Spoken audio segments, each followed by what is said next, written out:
राधे राधे दोस्तों। आज मैं बनाने जा रही हूँ सुपर टेस्टी भरमा करेले। बहुत ही सिंपल और आसान तरीके से इसे बनाऊंगी और करेले में बिल्कुल भी कराहट नहीं रहेगी। इस तरह से बनाएंगे, जो नहीं खाते वो भी मांग मांग कर खाएंगे। यहाँ पर हमने 300 ग्राम करेले लिए, जिनको अच्छे से धोकर साफ़ कर लिया है। इसमें बहुत सारी डस्ट लगी रहती है ना, इसलिए हमने 2 से 3 बार इनको अच्छे से धोया है। अब सबसे पहले करेले को छील लेंगे। छीलना भी बहुत ज़रूरी है। इसकी जो ऊपर की ऊबड़-खाबड़ स्किन होती है उसको हटा देंगे और ज़्यादा मोटा नहीं छीलना, बस हल्की सी स्किन ही हटाना है। सारे करेलों को इसी तरह से हम छील लेंगे। छिला हुआ पार्ट है इसको हम फेंकेंगे नहीं, क्योंकि आप सब लोग जानते हैं कि ये करेला कितना गुणकारी है और वो खासकर डायबिटीज़ के लिए तो बहुत ही फ़ायदेमंद है। तो अब इसको इस स्किन को हम एक साइड रखते हैं। अब करेले को हम बीच में इस तरह से काटेंगे और इसके जो बीच का जो पार्ट है उसे निकाल लेंगे चाकू या किसी चम्मच की सहायता से। इस तरह से अंगूठे से ऐसे करते हुए निकाल लेंगे। अब ये देखो, ये वाला करेला है, इसमें बीज पके हुए हैं, लाल हैं, तो इस बीज को हम बिल्कुल निकाल देंगे अलग। इसका हमें इस्तेमाल नहीं करना, इसलिए इसको अलग कर देंगे। इसी तरह से सारे करेले को हम छील कर बीज निकाल कर अलग कर देंगे। अब जो स्किन निकाल कर रखी थी उसे और जो मुलायम वाले बीज हैं उनको हम एक साथ रख कर उसमें नमक मिलाकर थोड़ी देर के लिए छोड़ देंगे, मतलब आधा घंटा के लिए। अब इसमें करेला में भी नमक को अच्छे से लगाएंगे, इस तरह से अंदर भी लगा देंगे और बाहर भी। नमक को इस तरह से लगाएंगे कि करेला पूरी तरह से कड़वाहट छोड़ देगा, बिल्कुल भी करेला कड़वा नहीं लगेगा। और इसको हम नमक लगाकर आधा घंटा के लिए छोड़ देंगे। तब तक हम भरावन के लिए तैयार करते हैं मसाला। इसके लिए हमने 5 मीडियम साइज़ के प्याज लिए हैं और 5 से 6 लहसुन की कलियां लिया है। एक छोटा सा आम लिया है। आम की जगह पे आप आमचूर का भी इस्तेमाल कर सकते हैं। प्याज को हम कद्दूकस कर लेंगे, जो मोटा वाला भाग होता है उसी तरफ से हम कद्दूकस करेंगे। उसी से हमें आम और लहसुन को भी कद्दूकस कर लें। और हाँ, आपसे मेरी छोटी सी रिक्वेस्ट है, प्लीज़ मेरे चैनल को सब्सक्राइब ज़रूर कर लीजिएगा, क्योंकि आपका सब्सक्राइब ही मेरा एक मनोबल बढ़ाता है।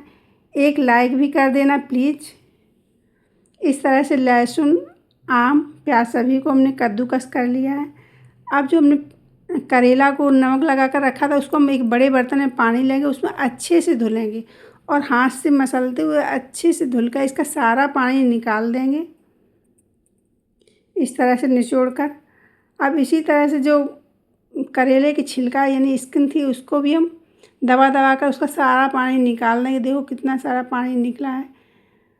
अब इसे हम एक बर्तन में पानी डालकर उसे अच्छे से धुल लेंगे, इस तरह से निचोड़कर बाहर निकाल लेंगे। चलिए अब भरावन का मसाला तैयार कर लेते हैं। कढ़ाई में 2 बड़े चम्मच सरसों का तेल डालेंगे और गर्म होने पर 1 छोटी चम्मच जीरा डालेंगे और प्याज को डालकर थोड़ी देर ट्रांसपेरेंट होने तक भून लेंगे। अब इसमें थोड़ी सी जगह बनाएंगे और इसमें जो हमने लहसुन को कद्दूकस किया था उसे डाल दें, उसे भी थोड़ी देर भून लेंगे। अब जो करेला के जो छिलका रखे थे उसको भी इसमें डाल देंगे। धीरे धीरे करके इन्हें हम अच्छे से सॉफ्ट होने तक पकाएंगे, जब तक सॉफ्ट नहीं हो जाते हैं। और इसका कलर देखो चेंज होने लगा। अब अच्छा सा प्याज और उसकी करेला की जो स्किन है वो अच्छे से भुन गई है। अब डाल देंगे इसमें आम, उसे भी थोड़ी देर सॉफ्ट होने तक भून लेंगे। अब थोड़े से मसाले डालेंगे, हल्दी, धनिया, मिर्ची, सौंफ और हींग, नमक स्वाद के अनुसार नमक डालेंगे और इसको भी थोड़ी देर तक भून लेंगे, जब तक इसमें अच्छी सी खुशबू ना आने लगे। बस अब करेले को इस तरह से फैलाएंगे। अब इसके बीच में जो मसाला है उसको अच्छे से भर देंगे और एक धागा लेंगे, उससे अच्छे से इसे लपेटते हुए इस तरह से बांध देंगे, जिससे कि करेला को फ्राई करने में ये मसाला बाहर ना निकले। इसी तरह से सारे करेले को हम भरकर और धागा से बांध कर तैयार कर लेंगे। देखिए हमारे करेले भरकर तैयार हैं। अब इनको हम तलने की बारी आई है। अब कढ़ाई में फिर से 2 चम्मच तेल डालेंगे और करेला को उसी में डालकर धीरे धीरे उलट पुलट कर ऐसे सेंकते रहेंगे। 3 से 4 बार हमें करेलों को उलट पुलट कर अच्छे से सेंकना है, जब तक ये बिल्कुल गोल्डन ना हो जाए, क्योंकि धीमी धीमी आंच पे सेके तभी अच्छे से सिक कर तैयार होंगे और इसका जो सौंधापन है वो अलग तरीका का आएगा। और देखिए इस तरह से मेरे करेले सिक कर तैयार हुए हैं।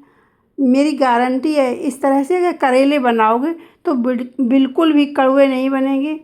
एक बार बनाकर ज़रूर देखिए और कमेंट करके हमें ज़रूर बताएं करेला कैसे बने हैं। जब भी इन्हें सर्व करें तो इनका धागा इस तरह से निकाल दें या फिर निकाल के ही रख दें। सुपर लाजवाब बनकर तैयार हुए हैं। देखिए करेले की रंगत। चलिए इनको सर्व करके दिखाते हैं। मेरे घर में दाल बनी थी, चावल बने, उसके साथ में करेला का तो बहुत ही कॉम्बिनेशन बढ़िया है। एक बार ज़रूर बनाएं।